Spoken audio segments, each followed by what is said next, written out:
What's up, queens? Welcome to the Female Dating Strategy Podcast. I'm your host, Ro. And I'm Savannah. What's up, queens? And this is Lilith. And we have some great stuff coming up for you today. Today, we're doing some FAQs that we get a lot on the subreddit. And finally, we're going to take some questions from our AskFDS subreddit, where you can get some insight live from some FDS strategists.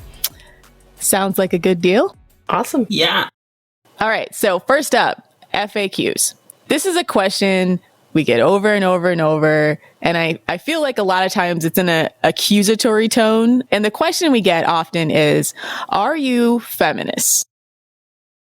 Yeah, obviously. Is FDS a feminist subreddit? Is it a feminist group? Yeah, I agree with you guys. We're feminist, but I think the caveat is that we don't necessarily 100% adhere to any one school of thought when it comes to feminism.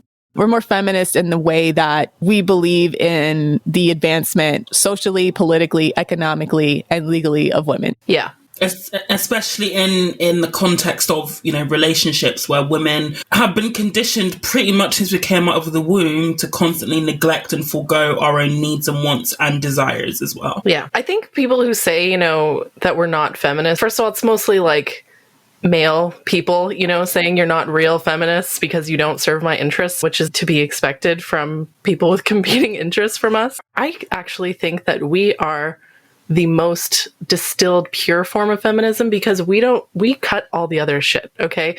We are just about the ruthless advancement of women, bar none, without any other considerations. And that was what feminism was originally about, right? Before the third wave came in and started this whole, split down the middle, we're just like men, 50-50, yeah. And it's like, in theory, that sounds like the end, good solution to our problems to go 50-50. But in reality, we can see that just doesn't translate at all.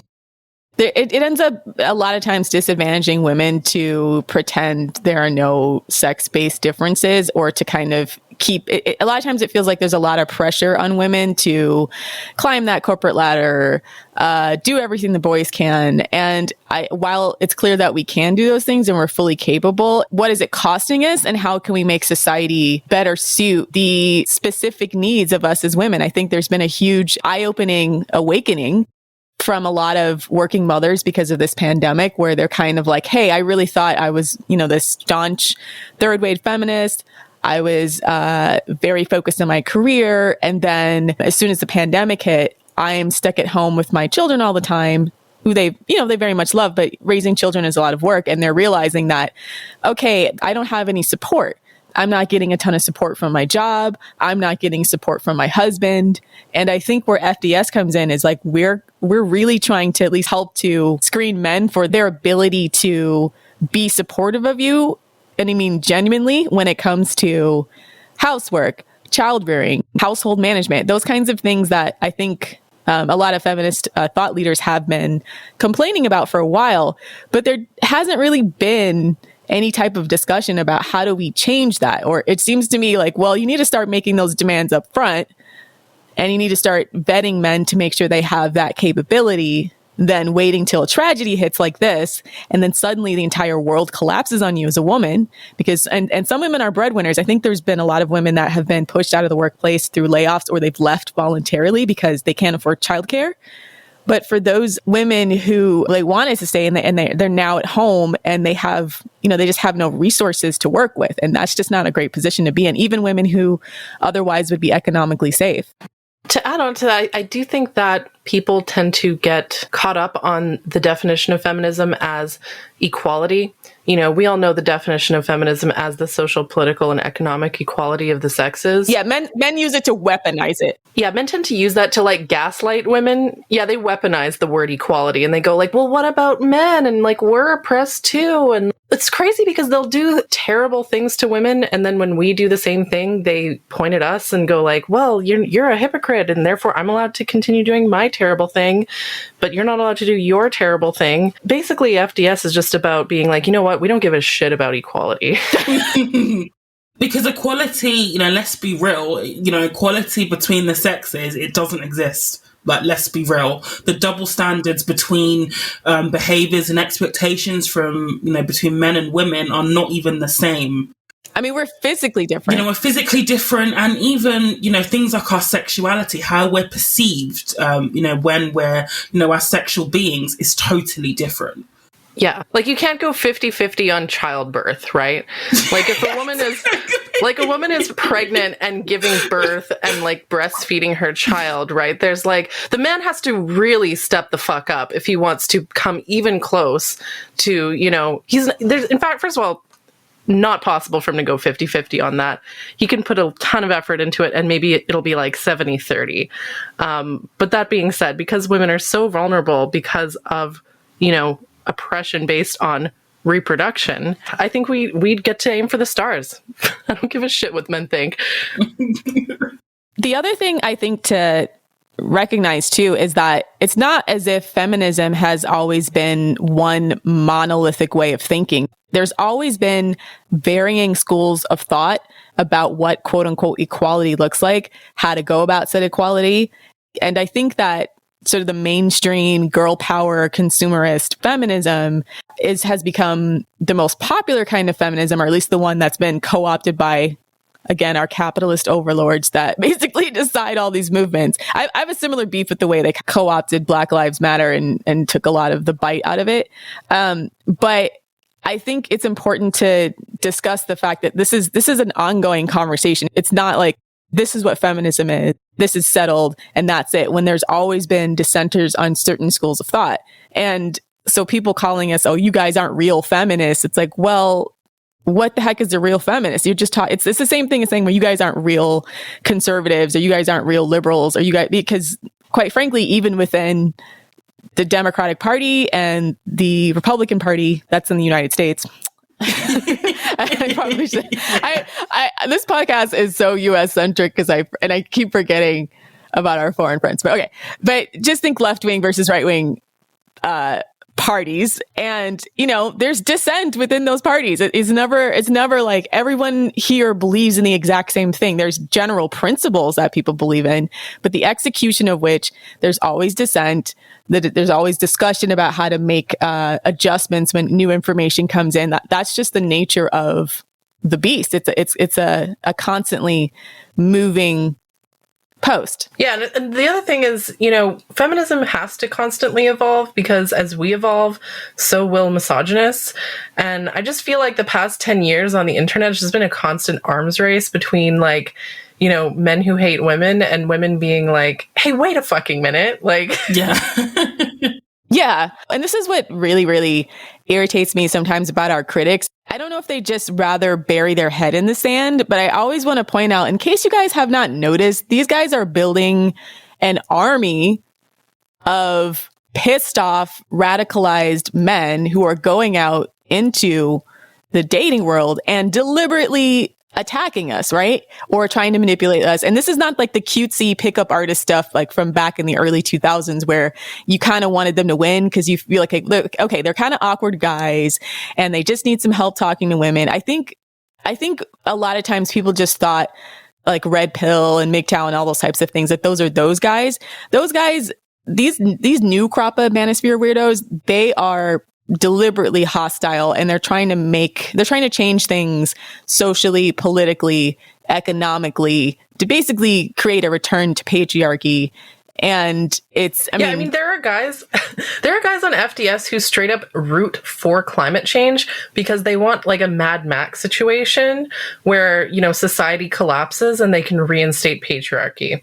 That's what we're up against. Guys on the red pill. Yeah, red pillar, incels, that kind of stuff. Yeah, MGTOW as well. They'll say like, oh, I love China because they put people in concentration camps. Like, that is what we're up against. So when people say that FDS is like red pill for women, it's like looking at any situation where someone is being attacked and saying, oh, the person being attacked is just as bad. Man goes out and rapes a woman and is like, oh, her not wanting to get raped is just as bad as him wanting to rape her. Like, that's exactly what it means when people say we're just red pill for women or whatever.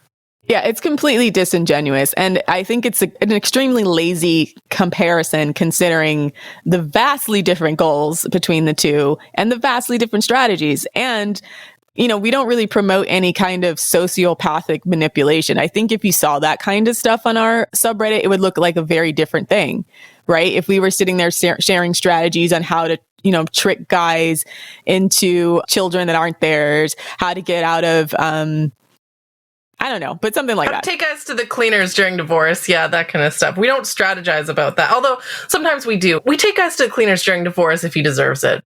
Yeah. And we also talk about like prenups, but more from the angle of, women need, especially if women are accomplished, have assets, it's more to protect the woman, not necessarily like just to rinse the man. Yeah, we're not out here making these sociopathic type strategies for the intent purpose of subjugating men. And in fact, like anything that we do is really like the things that red pillars and MGTOW types do is for their own advancement over. It's just basically like, fuck you, I got mine. It's solely for their own benefit. The stuff we talk about on female dating strategy benefits women as a whole, and it also benefits our children. Like when we expect a guy to pay for dates, we're asking him to prove that he can be not just a good partner, but also potentially a good father. So it's not just about, the benefit of us as individuals. It's the benefit of women as a whole and children. Precisely. And, I'm really glad you touched on that point about, we want to make sure that, our kids have good fathers. I think, again, women, have been, vetting or taught to vet for partners, but then they quickly find that when kids come into the mix, they find out that their partner is actually very, very useless as a father. And that will have a very negative impact on the children. Children understand relationship dynamics, the potential for there to be damage done in terms of like multi-generational damage done is so important that women get the decision right as well, not just for themselves, like you said, but for their children and their grandchildren and great-great-great-great-great-grandchildren as well. Exactly. When red pillars are out there trying to game or whatever, all they are thinking is of that night. They just want to get their dick wet that night, and they're not thinking at all further into the future, right? Women are thinking not just, is this person good relationship material, but is this person someone who will step up to the plate in the event of, say, a pandemic or some other tragedy, and who will really step up and go the extra mile as a parent and not just as a boyfriend. So that kind of brings us to our next FAQ, which is, do you care that FDS promotes double standards when dealing with men?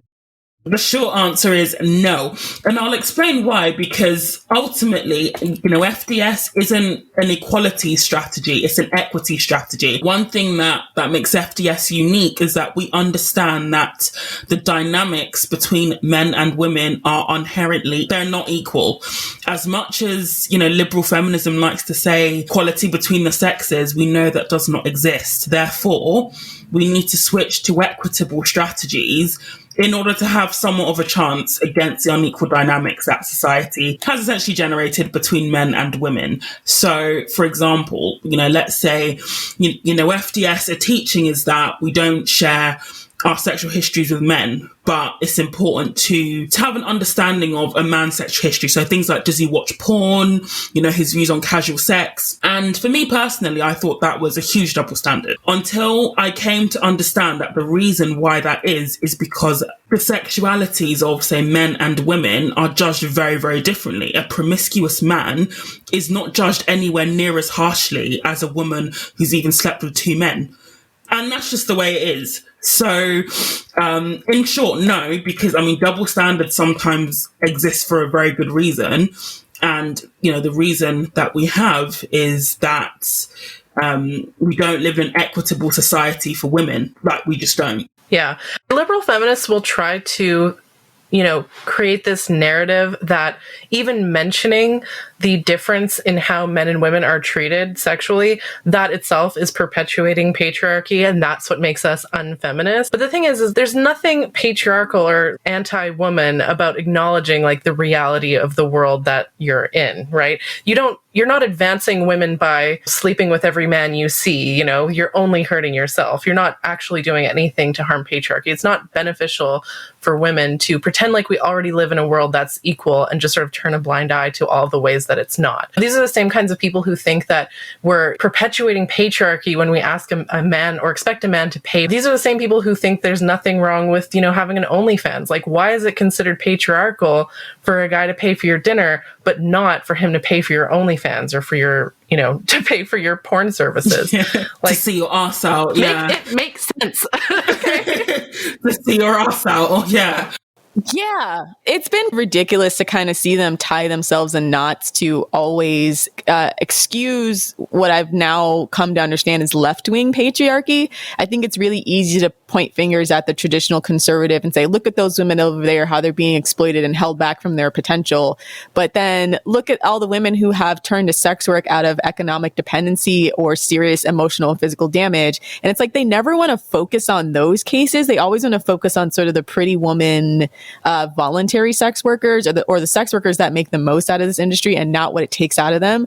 But I feel like it's just ingenuous to do that as it is for, I think, traditional conservatives to always highlight like the really, really good marriages where it really works, where the wife stays home and the father is the patriarch of the family, and then ignore all the carnage from the women for which that arrangement led to a lot of abuse. So I think for us, when we're talking about double standards between men and women, you're looking at essentially a divide on the right and the left where there's still double standards. You're still seeing women being exploited for reproductive and sexual labor, but for whatever reason, liberal feminists have decided to coin that as empowerment or say that is the future.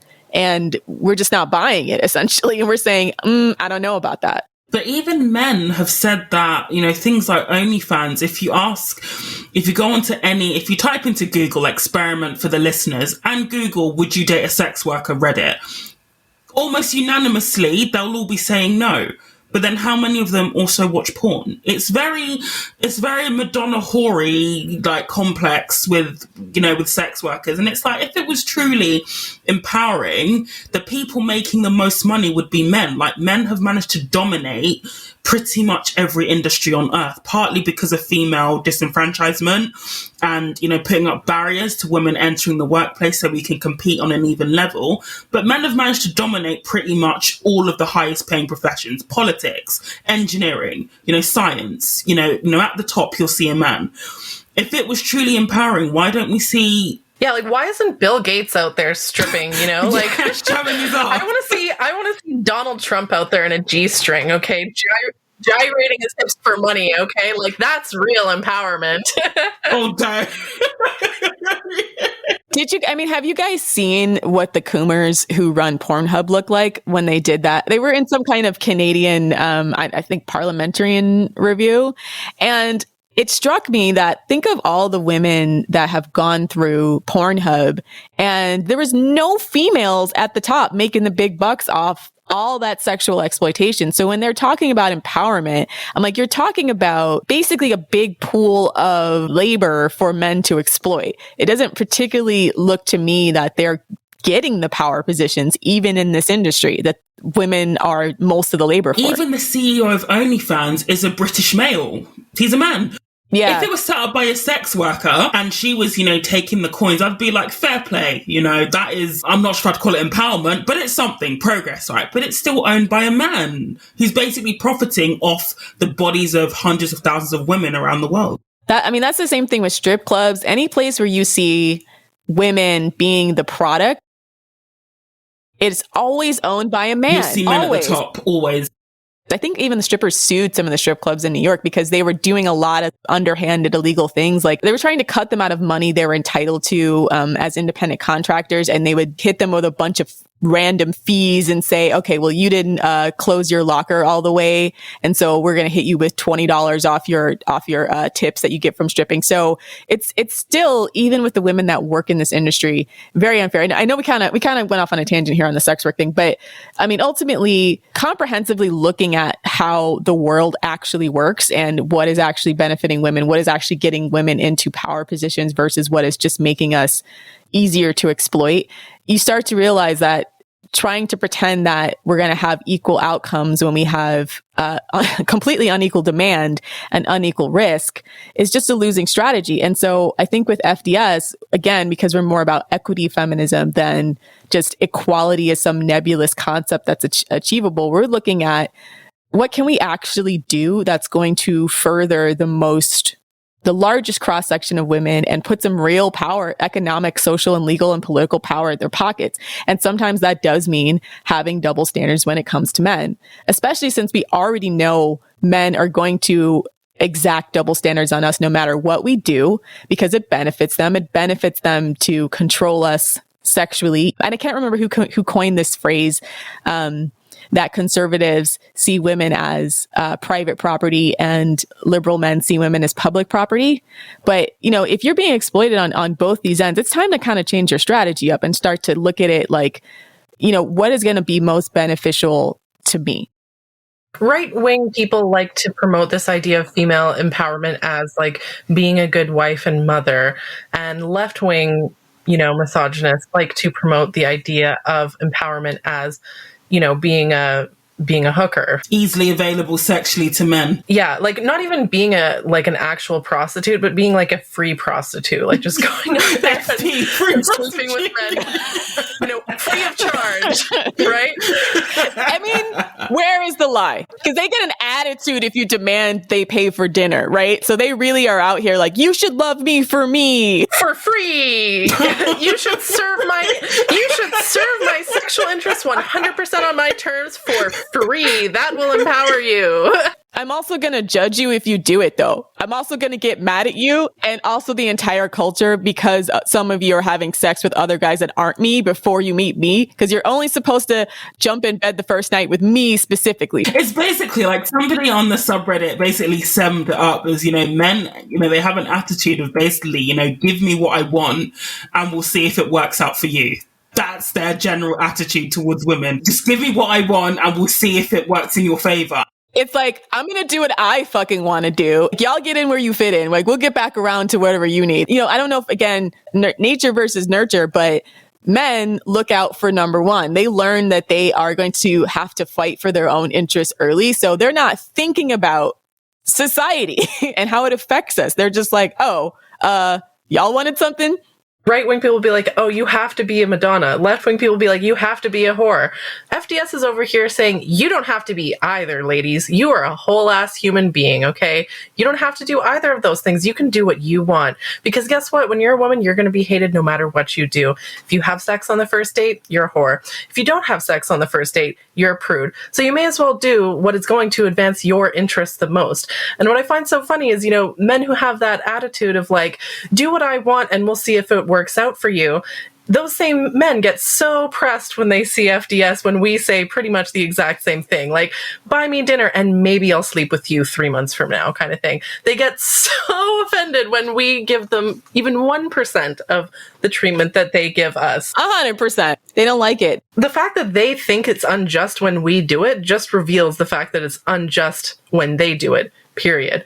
And so if they're going to continue doing that to us, we get to protect ourselves. That's just life. And I get tired of the inaction too, because the other thing is that they, for some reason, believe that if we just all keep writing think pieces and informing men and educating men, that they're suddenly going to see the light and start being more fair and equitable to us. And I just don't think that's how power works, especially not between men. A lot of times how power works with men is how if you have the type of social, economic, legal, or political power to leverage it in your favor. And so this idea that if we just write a million think pieces about how certain aspects of the culture are unfair, that suddenly men are all going to see the light seems to me to be really, really naive. Like, you have to enforce consequences. And sometimes those consequences are, they're around things that are thought to be double standards between men and women, especially around sex, which means that as women, we need to privilege ourselves in this area. You can't worry about how men feel about you turning them down for sex. Who cares? They don't really care how you feel about a dick pic that you got. Some guys care. And we would call a lot of these guys that actually make the effort to understand women high value men. But how many men just start with sexual innuendo, do all these things that are really highly threatening or make women uncomfortable and just don't have a care in the world about that? Yeah. Like about the whole million think pieces thing, it reminds me, I feel like as a culture, we've adopted this like same attitude. You know, when you're in a relationship with like a low value, really shitty man and you're trying to like communicate with him, like, yeah, I'd really like if you could like, you know, reply to me faster than like 10 hours. Or, you know, I'd really like if you could remember. Could you give a single solitary fuck, please? Yeah. Just one. It would be nice if you could like remember my birthday. Or I'd really like it if you just give a shit about me, basically. Can you spare a fuck, my friend? Literally. Like when you're as a woman in a relationship having to beg for like basic human decency, respect, and acknowledgement, we know that that doesn't work. If you have to do that, just break up with them, right? And that's why, like, as a culture, we just need to break up with men, okay? Like if they're not going to listen to good faith. That's a standing ovation in the background. Thank you. Yeah. Women as a sort of union, so to speak, I'm very like pro-union, right? Like women as a union need to collaborate and demand, you know, better working conditions. Okay. Yes. It just seems to have just regressed when you've literally got women on Reddit, you know, asking how they can tell their boyfriend to wash their ass properly. Like, oh God, I have PTSD from those posts. I really do. I have secondhand PTSD. Yeah, that shit makes me go like, okay, ladies, we need to have a general strike. Preach. Okay, we need to cut them off, okay? We're gonna Liza Strata the shit out of this issue, okay? I'm like halfway mad at her because I'm like, sis, you need to hold the line. I'm mad at you right now. Nobody should have to beg a person to be washed. To be washed. That's where we're at in the gender wars. Begging them to wash themselves. And to not have shit in their ass crack. And that's actually such a good point because, you know, people will look at FDS and think that we're misogynist because we get mad at other women sometimes for accepting stupid shit from men. No, that's union politics, okay? Like, if someone crosses a picket line, you know, historically speaking, if someone crosses a picket line, they get fucking beat up, okay? Like... Great analogy. You know, like union members do not take kindly to people who break the strike and go to work anyways. As women, we get to feel angry at other women for, you know, kind of essentially being traitors to, you know, woman as a political entity. And it isn't even anger at the woman. It's also, for me, it's a profound sense of sadness that this woman doesn't realize that she's just fucking herself over in so many ways for a guy who doesn't wash his ass, who doesn't text her back. Like, it's so sad. The answers are so patronizing because it'll be like, hey, have you tried sprinkling a trail of soap crumbs to the bathroom? Or you can shower together, make it sexy. I was like, what? You know, what is sexy about washing shit out of a guy's ass crack? What? Give him a sponge bath when he's sleeping because then he'll know you're really in it to win it. Yeah, that's how he'll know you're a ride or die chick, is if you give his butthole a fucking sponge bath while he sleeps. That's how he knows you're wifey material. What? Like, maybe he's depressed. You don't know what he's going through. I can't tell you how many posts I've seen on Reddit of like, my boyfriend doesn't brush his teeth. My boyfriend only showers once a week. My boyfriend never does laundry and wears the same pair of underwear like 20 days in a row. Like, do you remember the bed nest post where like the boyfriend slept in a nest and wanted her to sleep in the and it's like a nest of clothes on the floor and he wanted her to sleep in the nest. Yeah, women don't do that fucking shit. And this is why we have the double standard, because the things that men want for women is outrageous, and the things that we want from men is to regularly clean themselves. Men want us to fuck like a porn star or whatever, but women just want you to wash your butthole and your mouth, okay? The entire butthole. Completely the entire butthole, the outside, all of it. If you can see it or feel it, you should wash it. Yeah. If you can touch it, see it, or feel it, wash it, my friend. It is not gay to wash your own asshole.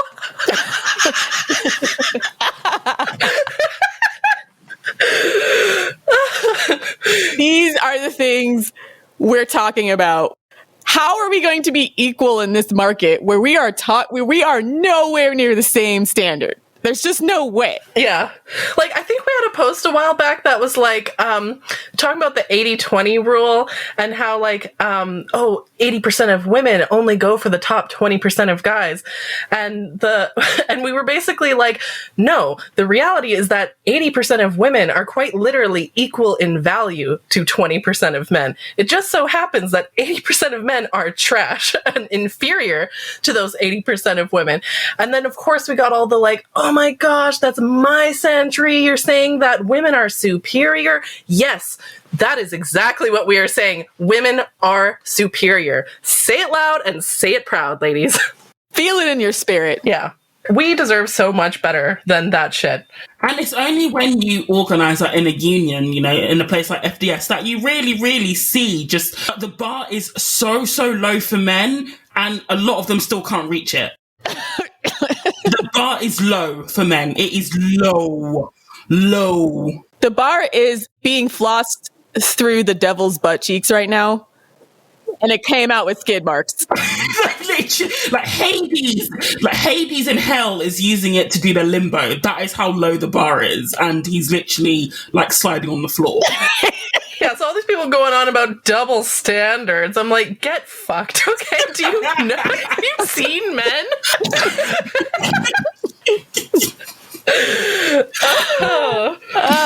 Oh, my abs hurt from laughing. Great segment. It was a great segment, ladies. Great segment. High quality content. This is what the people come to hear.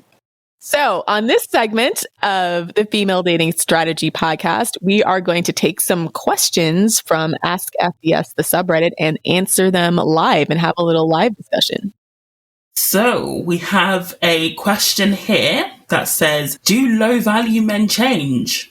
The poster is thinking about this as she was reflecting on and laughing about, because if you don't laugh, sometimes you'll cry, right?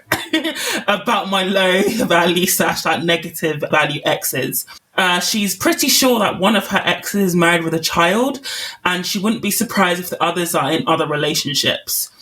Of course, she says that getting in another relationship doesn't exactly mean changed behaviour, but in terms of looking for and meeting a high value man, what if they were low value before? Or is the concept of high value something that's pretty stable and embedded in a man's character? So essentially, the poster is asking, do low value men change once they're through with you? And I'm going to go on a limb here and say, it's possible for people to change, but in the case of low value men, I think is extremely unlikely.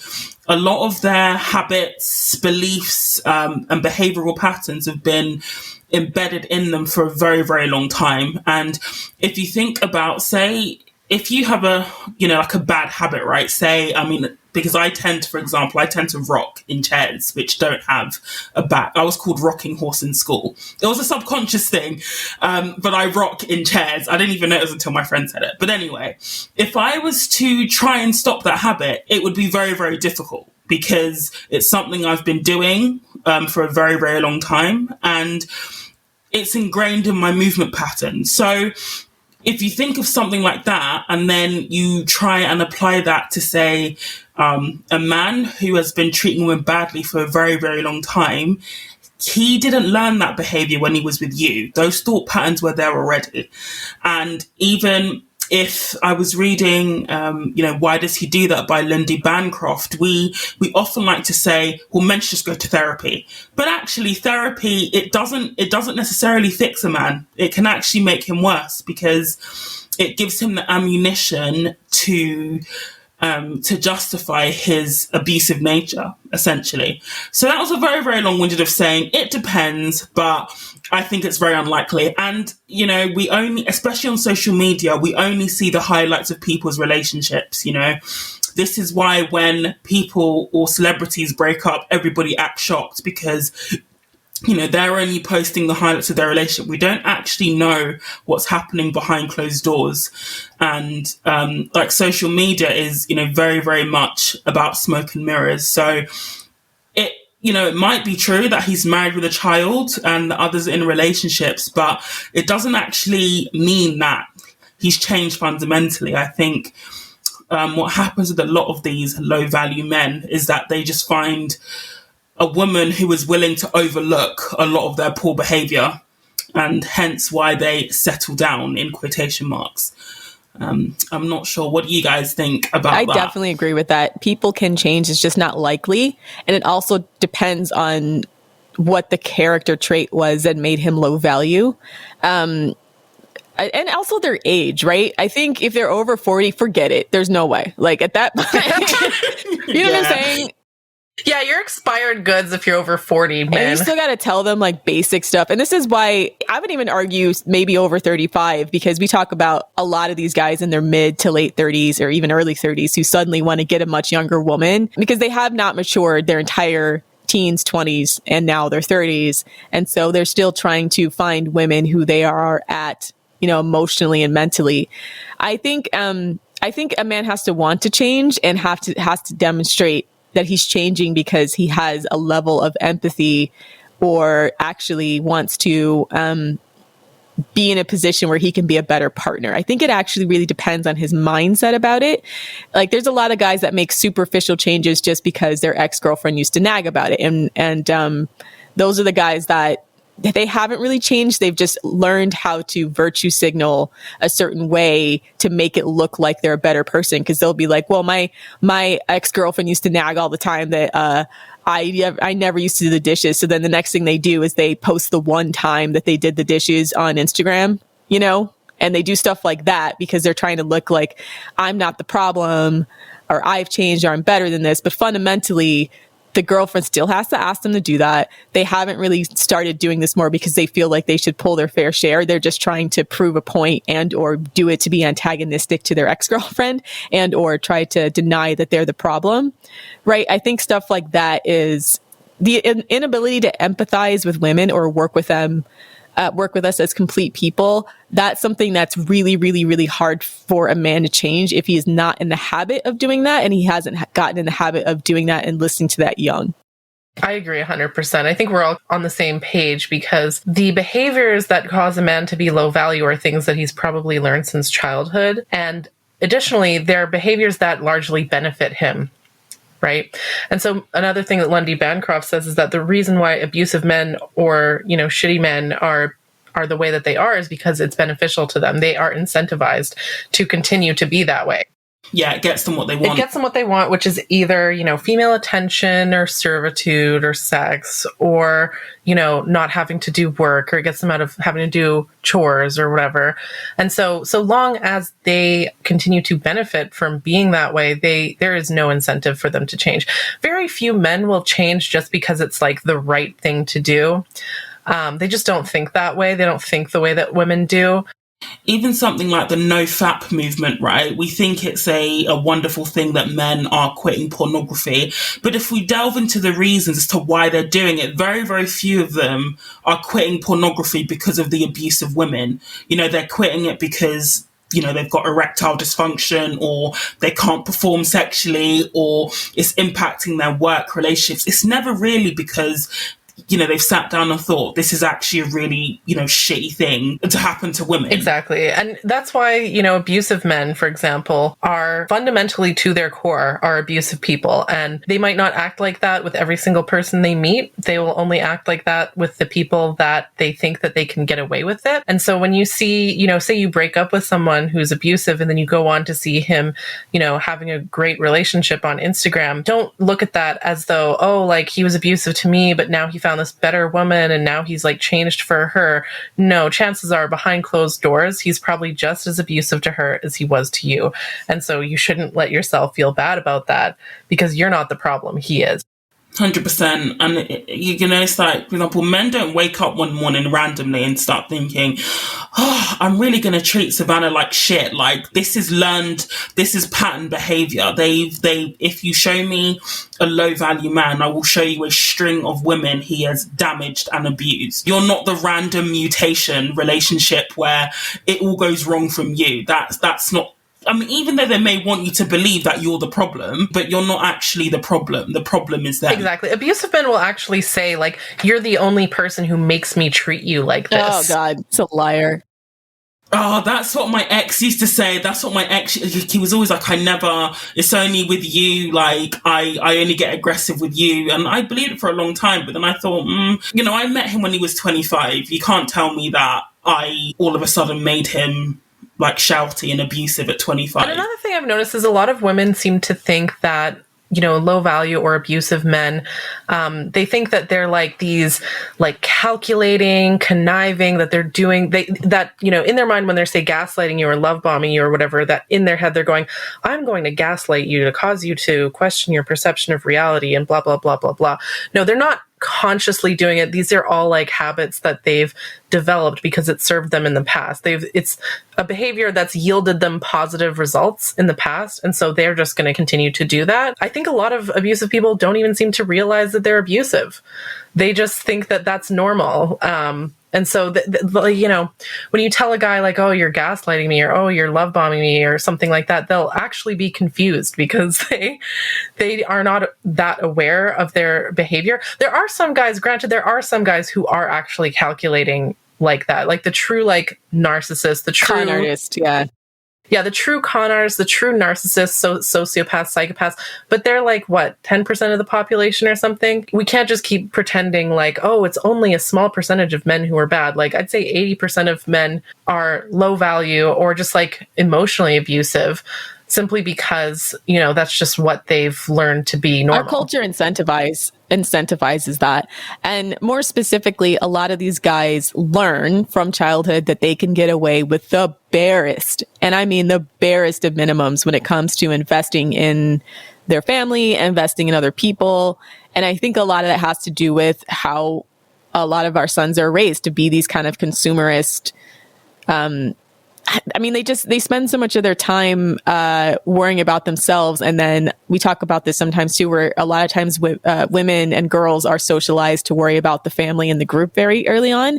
But for whatever reason, this last crop of men didn't get that. It's not the same as maybe back in the olden days where, both men and women worked on the farm and they got up at the crack of dawn, and there was sort of a well-rounded investment in community. I've kind of noticed that women are still investing in community and family, and a lot of times men have just become consumers. And I think once these guys get these consumer mentality where I can contribute, I don't have to clean my room, or I'm only going to clean it when my mom yells at me. I'm only going to like play video games all the time and watch porn. They don't necessarily snap out of that kind of mindset, whereas everybody else, everything just happens magically around them, and learn to connect with people and how to have reciprocal relationships with their immediate family as well as their community at large. Yeah. The other thing I want to point out is like with abusive people, Savannah brought up Lundy Bancroft. The other point with Lundy Bancroft that really blew my mind. For people who didn't know, that's the author of the Why Does He Do That book about men who are abusive, right? Why Does He Do That? Understanding the Minds of Angry Men, I think is the title. Yeah. But at the core of an abusive person's psyche is entitlement. They think that they are entitled to your deference, to your servitude, to your attention, to have sex with you, whatever it is, right? They feel entitled to own you. And they feel that they are entitled to use any means necessary, whether it's through like emotional manipulation or even going as far as physical abuse, right? He's not physically abusive because, his mom didn't hug him enough as a child. He's abusive because, Lundy Bancroft goes through and debunks all of these myths, right? And then finally gets to the point of like, no, they are like that because they feel entitled. They feel entitled to use any means necessary, even force, in order to continue to get the things that benefit them. And that is why ultimately, like, low value and negative value men will never change, because at the core of their psyche is entitlement. And nobody who is super entitled just wakes up one morning and goes, you know what? I've been a bad person. I'm going to do right by all the people I've hurt in the past. I'm going to change and become a better person. No, like if anything, they'll just adapt and become better manipulators. Yeah, exactly. They don't change the fundamental character flaw. Yeah, exactly. In order to change who you are as a person, you have to admit that you're wrong.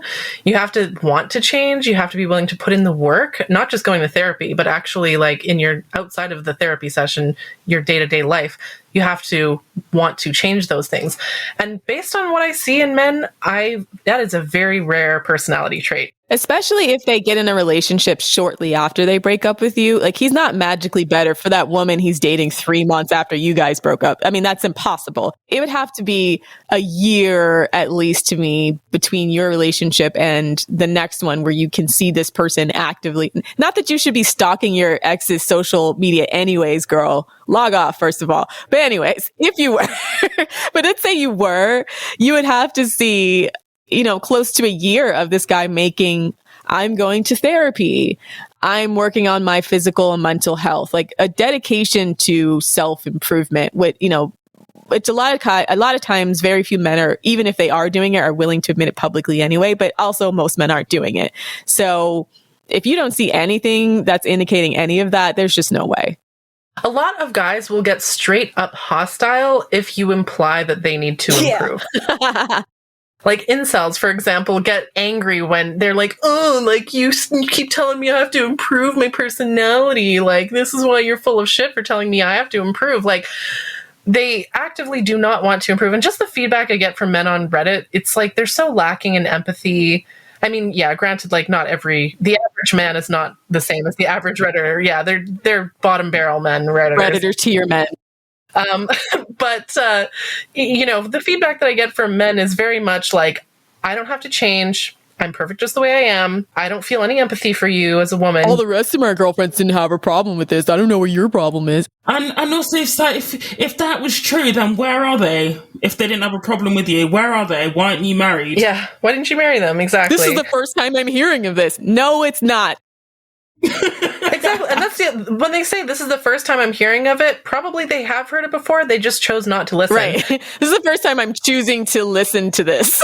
It's the first time I've heard it from you, more like the from you is silent. And then they have a memory of a goldfish, so they'll probably go on to the next girlfriend and totally forget about all of the things that she said, unless it's to serve his interest, right? And the other thing that's important to remember is men and women are socialized very differently to value improvement. Like, women are raised to be very self-critical, to always put the blame on themselves. And while this is harmful, at the same time, it means that women are capable of admitting fault and improving when it is necessary. Men are socialized to not scrutinize themselves. They're socialized to externalize blame other people. They're always the good boy in their mind or whatever. And so I just don't think they're mentally capable of doing what it takes to improve. They've crippled themselves psychologically. Yeah, I agree. On to the second question. Yeah, let's go to the second question. How do you feel about a man who is friends with his exes? So this user is saying that I think her boyfriend is using the logic that they've moved on and are dating other people. So the boyfriend and the ex have moved on. And they also share the same friendship circle. The poster is saying he also talks to women that he used to fuck. And she finishes with, I bet he wouldn't be okay if I talked to my exes regularly. Now, being friends with an ex is a tricky topic. I'm not saying, I wouldn't say it's impossible to be friends with an ex, but I would say at the minimum, a lot of time it needs to have passed where you have no contact. I'm talking years, not months here. Especially if you shared a romantic relationship, or even if you have sex with the person, I think the dynamics of the relationship are forever changed. It can't just go back to what it was pre-sex. And I am a bit wary of men who keep exes around like he is the sun and all the planets are orbiting around him. I mean, I've been stung by the whole I'm just friends with my ex before, and it turned out he was sexting her whenever we had an argument. So I'm a bit jaded by the whole thing personally.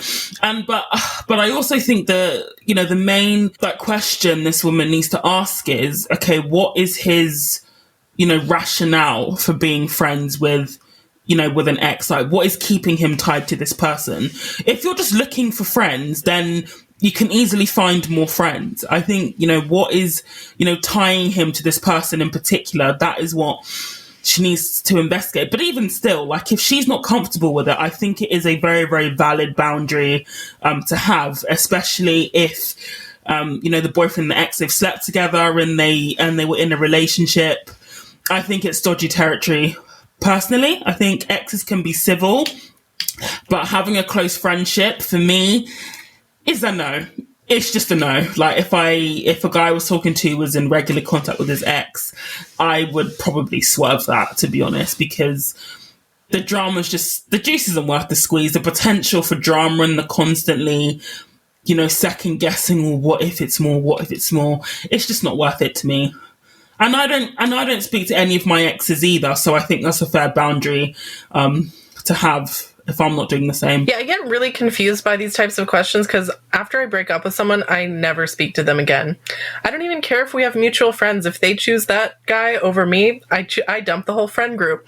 I just move on and I just make new friends.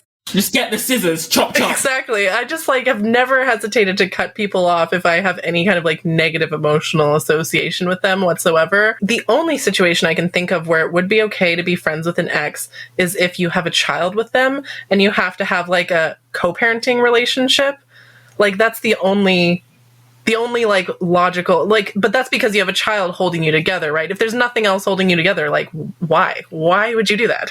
But even then though, Lilith, if we look at some of the step-parent subreddits, even those situations go to complete hell, because when the woman is the step-parent, she quickly finds that the man often prioritizes the ex or the mother of his children above her as well. So even that situation, it's understandable why they would be friends or close, but is it advisable to get into that situation? I don't think so. Yeah, I guess there's a difference between having a friendly co-parenting relationship and still having feelings for your ex.